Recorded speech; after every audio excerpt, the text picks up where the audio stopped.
Halo, saya Eri. Hari ini saya ingin men-sharingkan kepada saudara-saudara mengenai pengalaman saya beberapa hari yang lalu ketika mendaki gunung. Nah, nama gunungnya Prairie Mountain, ada di Kananaskis, di dekat Calgary. Ketika saya mendaki gunung dan kemudian turun kembali, saya mencoba untuk melakukan refleksi dan ternyata ada hal-hal yang sangat berharga yang saya pelajari, yang saya percaya kalau ini di-sharingkan bisa juga menjadi inspirasi dan menjadi sesuatu yang positif bagi saudara-saudara sekalian. Prairie Mountain itu adalah gunung yang sebetulnya tidak terlalu tinggi, tetapi pendakiannya dikategorikan sebagai pendakian yang sulit, gitu ya. Mengapa sulit? Karena jarak tempuhnya itu pendek, hanya sekitar 3,5 sampai 4 kilometer, tetapi ketinggian yang harus dicapai itu antara 700 sampai 750 meter. Jadi silahkan bayangkan sendiri gitu ya. 3,5 sampai 4 kilo itu jarak yang ditempuh, ketinggian yang harus dicapai sekitar 700 sampai 750 meter. Nah, ini ada beberapa hal, ada 7 hal yang saya coba untuk refleksikan. Yang pertama ya, yang pertama pendakian ini bukan pendakian yang tiba-tiba. Artinya apa? Bukan saya bangun tidur terus tiba-tiba kepingin mendaki Prairie Mountain, bukan. Jadi pendakian ini direncanakan sejak 3 minggu sebelumnya. Jadi perencanaannya mulainya bukan langsung ketemu nama Prairie Mountain, tapi cari-cari dulu gunung mana yang mau didaki, ya. Jadi dalam hidup kita juga penting tuh menetapkan gunung apa yang kita mau daki, ya, gunung ya apa yang mau kita daki, atau kalau mau dengan kata yang lebih mudah, kita perlu menetapkan tujuan hidup, kita perlu menetapkan goal. Ada yang mengatakan bahwa hidup itu seperti air yang mengalir di sungai itu. Ya, ada ungkapan seperti itu. Saya tidak mau komentar mengenai perkataan seperti itu, tapi saya ingin meyakinkan saudara-saudara bahwa memiliki tujuan hidup, memiliki goal, itu sangat penting. Apalagi hidup kita di dunia ini sangat pendek sebetulnya. Tidak panjang dan sangat sementara. Jangan menyia-nyiakan hidup yang pendek itu tanpa tujuan, tanpa goal. Jadi, memiliki goal, memiliki tujuan adalah sangat penting dan sangat berharga dalam hidup yang pendek di dunia ini. Ketika memilih goal, saya bukan memilih Prairie Mountain karena gunung ini mudah bagi saya. Bukan, saya belum pernah naik gunung ini. Bahkan sudah saya katakan bahwa pendakian ke Prairie Mountain dikategorikan pendakian yang sulit. Saya bukan memilih Prairie Mountain karena ini comfortable dengan saya, bukan. Saya memilih Prairie Mountain karena itu menyenangkan saya, bukan. Jadi ketika saya menentukan goal dan menentukan tujuan hidup, itu bukan semata-mata karena cocok dengan saya, bukan semata-mata karena menyenangkan saya, bukan semata-mata karena mudah, gitu ya, bukan karena itu. Jadi kita perlu berdoa, perlu menggumulkan apa rencana Tuhan bagi hidup kita, kemudian kita mencoba untuk menata apa tujuan hidup kita. Kalau kita berkeluarga, suami istri, ada anak-anak, apa tujuan keluarga kita. Kalau kita bergereja ya dengan para pemimpin, dengan jemaat, kita juga perlu memutuskan, perlu menentukan apa tujuan yang kita akan capai. Kalau kita berorganisasi, apapun organisasinya, kita juga jelas perlu punya tujuan yang kita akan capai. Kalau kita tidak punya tujuan yang akan kita capai, kita akan hanya berputar-putar tanpa hasil yang jelas. Dan ini sangat sayang karena hidup itu adalah anugerah Tuhan dan tidak panjang waktunya. Jadi kalau kita mau hidup kita itu bernilai, berharga, dan maksimal, langkah pertama menentukan tujuan dan goal yang kita akan capai. Yang kedua, goal atau tujuan tidak cukup, ya, tidak cukup. Kita harus mulai melangkah, gitu ya. Kalau kita punya ideas, kita punya tujuan, kita punya dream, kita punya goal, tapi tidak pernah melangkah, itu semacam mimpi di siang hari bolong, ya, mimpi. It will not be a reality, tidak akan menjadi realita itu, hanya konsep, hanya ide. Ada banyak orang yang pinter konsep, pinter ide, tapi tidak pernah bisa implementing, tidak pernah bisa menjadikan itu kenyataan. Dan untuk menjadikan itu kenyataan, maka langkah pertamanya adalah start doing it. Ya, mulai mengerjakan itu. Dalam pertandingan olahraga, entah itu lari atau renang ya, atau balap motor atau balap mobil, itu ada garis finish, garis akhir ya, yang menandakan bahwa seseorang menyelesaikan pertandingannya. Saya akan beritahu, ini bukan rahasia, tapi saya akan beritahu ini rahasianya. Setiap orang yang melewati garis finish, setiap orang yang dinyatakan menyelesaikan pertandingan, itu pasti pernah melewati garis start. Jadi tidak bisa mulai dari tengah-tengah kemudian ke garis finish, tidak bisa. Jadi semua orang yang pernah menyelesaikan pertandingannya berhasil, dapat medali atau tidak, semua yang berhasil bertanding sampai selesai, semuanya pernah melewati garis start.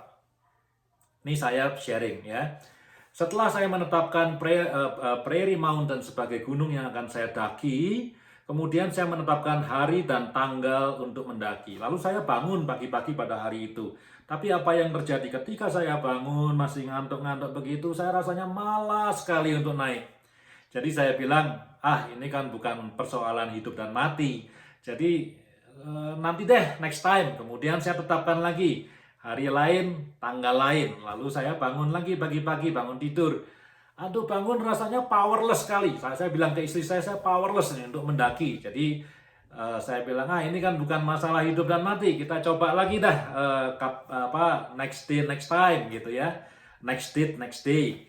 Kemudian pada kali yang ketiga, jadi ini kali yang ketiga, percobaan kali yang ketiga saya bangun, saya bilang, saya paksa, saya harus naik hari ini. Lalu saya drive, saya nyetir ke tempat pendakian.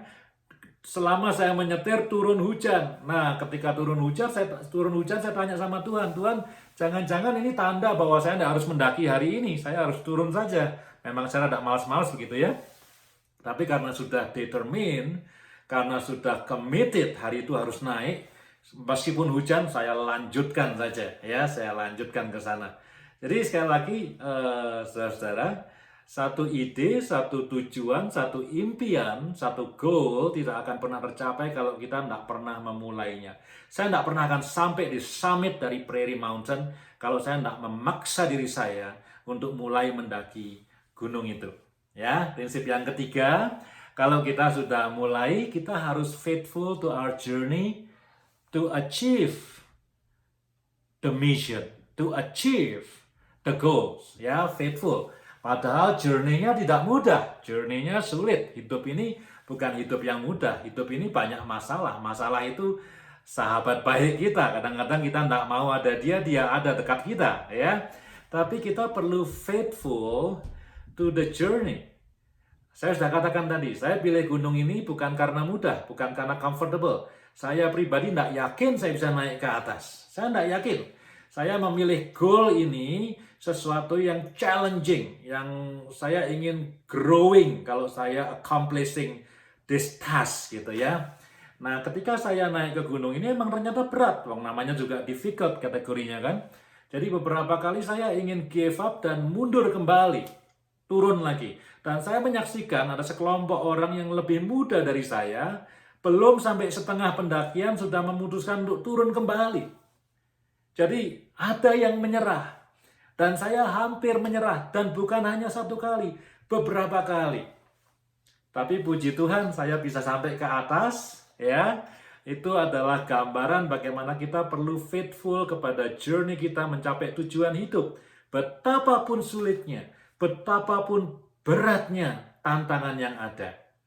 Tadi sudah contoh olahraga ya. Saya bilang semua orang yang sampai garis finish pernah melewati garis start. Nah, ini yang kedua, prinsip yang kedua dalam olahraga. Orang yang mencapai garis finish jumlahnya lebih sedikit daripada jumlah orang yang melewati garis start. Nah, itu biasanya seperti itu. Ya, yang mencapai garis finish semua pernah lewat start. Jadi kalau kamu nggak start, kalau aku nggak start, kita nggak pernah sampai ke puncak.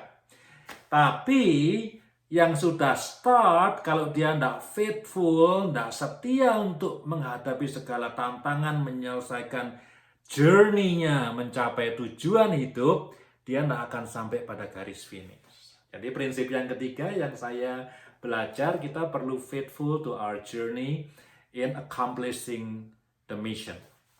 Yang keempat, kalau saudara sering mendaki, saudara tahu hal ini. Kalau kita mendaki, kadang-kadang kita bertemu dengan sesama pendaki ya, dan kalau kita ketemu, biasanya kata-kata yang terucap itu adalah kata-kata yang memberi semangat, yang membangkitkan optimisme, yang memberikan pengharapan begitu. Contoh ya, kalau misalnya ada orang yang sedang kecapean berhenti, kemudian ada pendaki lain, biasanya dia tidak hanya diam saja, tidak tutup mulut, dia akan bilang, "Hai, you did a good job," gitu ya, kamu melakukan hal yang baik. Atau pendakinya bilang, "Ayo, keep moving, jangan jangan give up, keep moving," gitu ya. Ada yang bilang, puncaknya nggak jauh lagi kok, 5 menit lagi nyampe. Padahal masih 1 atau 2 jam, tapi untuk beri semangat, 5 menit lagi, 5 menit lagi, tapi nggak nyampe-nyampe. Tapi intinya apa? Memberi pengharapan, memberi semangat, membangkitkan optimisme, begitu ya. Ada juga yang sering saya dengar, "Oh, di atas sana pemandangannya indah sekali. Jadi meskipun sekarang berkeringat, capek, pegel, it is worth it. Ini sangat bernilai sekali." Jadi saya selama mendaki gunung dalam pengalaman hidup saya gitu ya, belum pernah mendengarkan orang ngomong begini, "Ini gunungnya curam banget loh, susah banget. Kamu mendingan turun aja, nggak usah melanjutkan perjalanannya," gitu. Saya selama mendaki, selama hiking belum pernah mendengar yang seperti itu. Saya selalu mendengar kata-kata yang membangkitkan optimisme, memberi semangat, memberi pengharapan. Nah, saudara-saudara, saya belajar ya, betapa hebatnya kata-kata ini. Kata-kata kita itu bisa menolong orang untuk mencapai tujuan hidupnya. Tapi kata-kata kita juga bisa menghancurkan orang dan menggagalkan orang untuk mencapai tujuan hidupnya. Jadi berhati-hati dengan kata-kata. Dan yang lain lagi yang saya pikirkan, langsung saya ingat dengan keluarga saya, ingat dengan gereja saya, gitu ya. Keluarga itu ada anggota-anggotanya, ada ayah, ibu, anak-anak. Gereja juga ada anggota-anggotanya ya. Saya berpikir betapa indahnya kalau keluarga atau gereja atau organisasi itu isinya seperti orang-orang pendaki, hikers, yang kalimat-kalimatnya itu membangkitkan semangat, memberikan inspirasi, memberikan optimisme, memberikan pengharapan. Waduh, itu environment-nya tuh beda sekali kalau ada keluarga yang seperti itu, ada gereja yang seperti itu. Wah, semua akan dengan sukacita berlomba-lomba untuk accomplishing the mission, the goal, the purposes yang Tuhan berikan kepada kita. Ya, jadi itu adalah hal yang keempat yang saya belajar ketika saya mendaki gunung dan bertemu dengan orang-orang pendaki-pendaki yang lain. Yang kelima, saya juga belajar sesuatu yang menarik. Ketika kita sampai di atas, sampai di puncak, biasanya kita satisfied, kita merasakan kepuasan, kita merasa, nih, aku berhasil, aku sukses bisa sampai tujuan hidupku, ya sampai puncak gunung maksudnya ya. Dan demikian juga dalam kehidupan kita, kalau kita bisa mencapai tujuan hidup kita, ya kita merasa, wah aku hebat nih, aku berhasil, aku sukses ya. Misalnya tujuan hidupnya 5 tahun ke depan lulus sarjana, lalu lulus, wah aku hebat nih, aku orang bisa mencapai sarjana. Misalnya ada orang punya tujuan hidupnya setelah 5 tahun kerja dapat gaji sekian atau jadi direktur dan dia berhasil, kemudian dia bilang aku hebat nih. Nah saudara, orang yang berhasil dan sukses itu ada godaan, dan godaan yang nomor satu dan godaan yang paling berbahaya dan godaan yang paling dahsyat itu adalah kesombongan. Ya, kesombongan. Jadi hati-hati dengan dosa kesombongan, karena dosa kesombongan itu menempel dekat dengan orang-orang yang berhasil dalam hidupnya. Ya, kalau orang yang banyak gagalnya, untuk apa sombong gitu kira-kira ya. Ya, tentu bukan berarti orang gagal nggak bisa sombong, bisa juga. Tapi kesombongan itu sebuah godaan dan temptation yang dekat dengan orang-orang yang berhasil. Jadi hati-hati. Nah, lagi nih, ini sharingnya. Waktu saya naik ke atas gunung itu, saya berdoa terus, berdoa, minta tolong sama Tuhan. Di alam bawah sadar saya itu ada prinsip begini, bukan prinsip, tapi ada somehow telling me. Kalau aku naik ke atas gunung, aku akan berdoa. Bahkan setiap langkah aku berdoa. Tapi ini serius, aku berdoa karena apa? Karena saya tidak yakin saya bisa nyampe the summit itu. Tapi saya berpikir nanti kalau turun, rasanya saya nggak perlu berdoa gitu ya, karena turun itu lebih mudah gitu ya daripada naik gitu ya. Jadi saya ada di bawah sadar, saya perlu berdoa ketika saya naik, saya minta supaya Tuhan bawa saya ke atas puncak. Tapi nanti turun kayaknya nggak perlu berdoa deh, ya perlunya ya hati-hati aja. Ternyata saya salah. Ternyata karena Prairie Mountain ini pendakiannya sulit dan steep, ternyata turunnya itu jauh lebih sulit daripada naiknya. Saya kepleset beberapa kali, terplecok satu kali, sakit kakinya. Saya menyaksikan ada 2 orang setidaknya terpleset jatuh ketika turun, padahal mereka tubuhnya lebih atletis daripada saya begitu ya. Jadi ketika saya turun tuh sulit sekali, lutut itu sakit karena curamnya turun itu ya.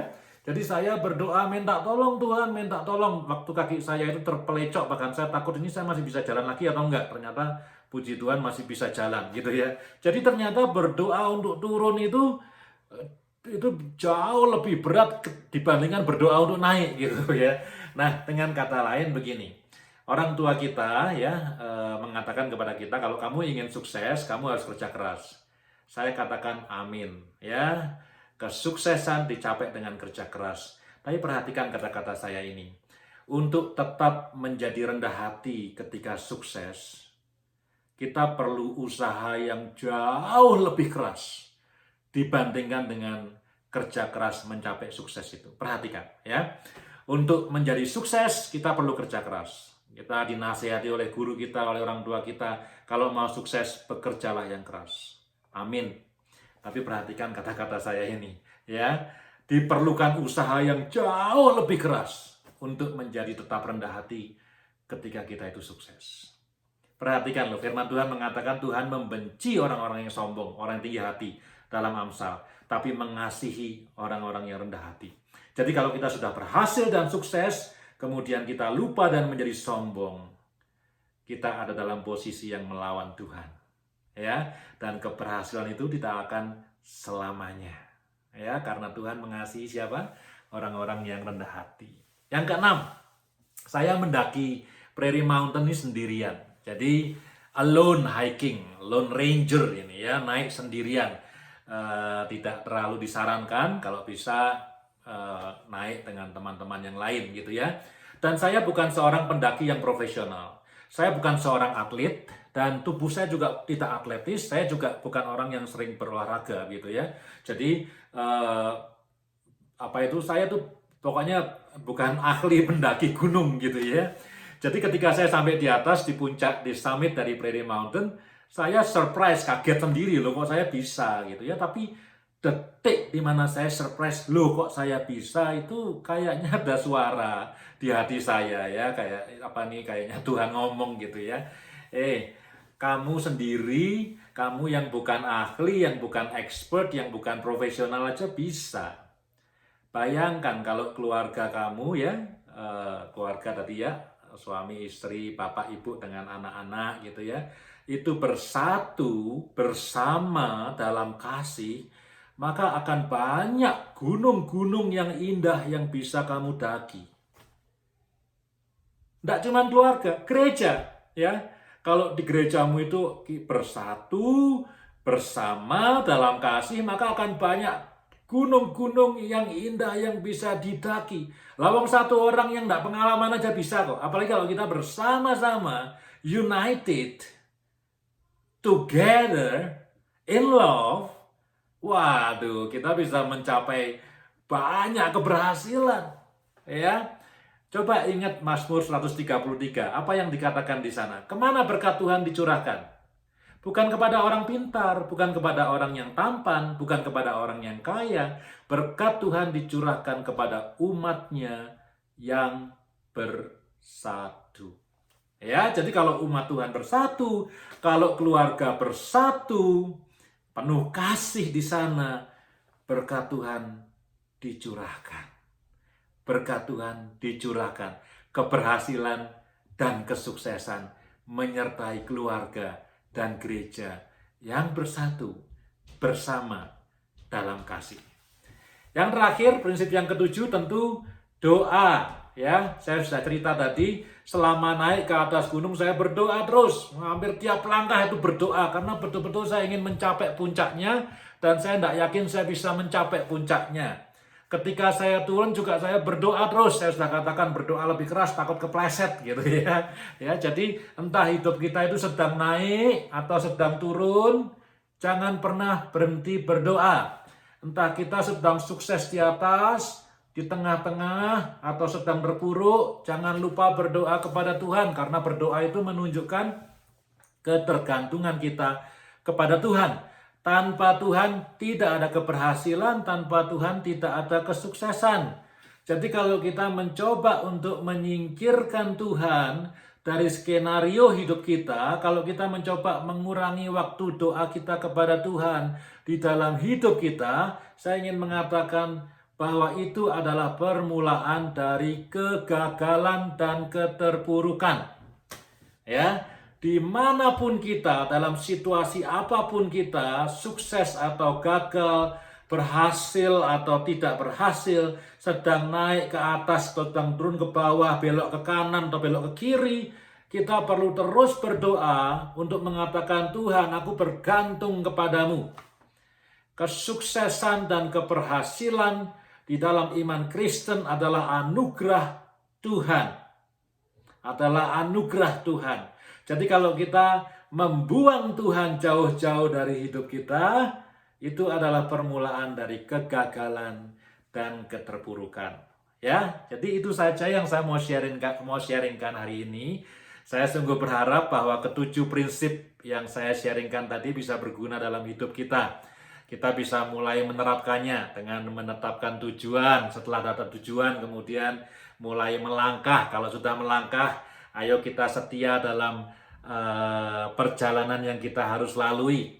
Lalu yang keempat, mari kita ucapkan kata-kata yang membangkitkan semangat, optimisme, dan pengharapan. Lalu yang kelima, kalau sudah berhasil, sudah sukses sampai di puncak, jangan lupa untuk menjadi rendah hati. Tidak mudah untuk menjadi rendah hati. Kemudian yang keenam, mari kita bersatu bersama di dalam kasih. Itu kunci dari banyak keberhasilan adalah itu. Karena itu Mazmur mengatakan berkat Tuhan dicurahkan kepada umatnya yang bersatu. Dan yang terakhir, jangan lupa untuk selalu bergantung kepada Tuhan.